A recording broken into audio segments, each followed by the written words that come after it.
বিশ্বব্যাপী সন্ত্রাস দমনের নামে এক দেশ অন্য দেশের সামরিক অভিযান চালাচ্ছে।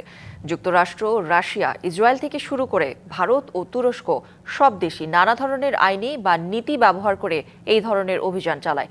সন্ত্রাস দমন ও আন্তর্জাতিক আইন এই দুইয়ের মধ্যে অনেক কিছুর মধ্যেই রয়েছে অস্পষ্টতা।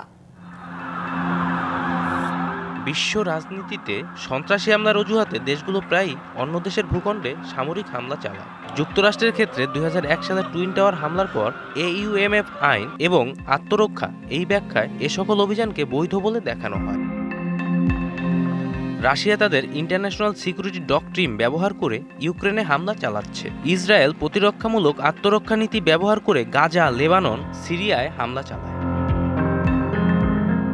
সন্ত্রাস বিরোধী আইন এবং পার্লামেন্টের অনুমোদনের ভিত্তিতে তুরস্ক কুর্দি সশস্ত্র গোষ্ঠীর বিরুদ্ধে সীমান্তে অভিযান চালায়। সানশাইন আটা ময়দা সুজি। ভারত 2016, 19 ও 2025 সালে সন্ত্রাস দমনের অজুহাতে পাকিস্তানের ভূখণ্ডে সার্জিক্যাল স্ট্রাইক চালায়। ব্রিটেন ও ফ্রান্স ন্যাটো জোটের অংশ হিসেবে বিভিন্ন দেশে অভিযান চালায়। তাদেরও বিদেশে অভিযানের আইনি ব্যাখ্যা রয়েছে।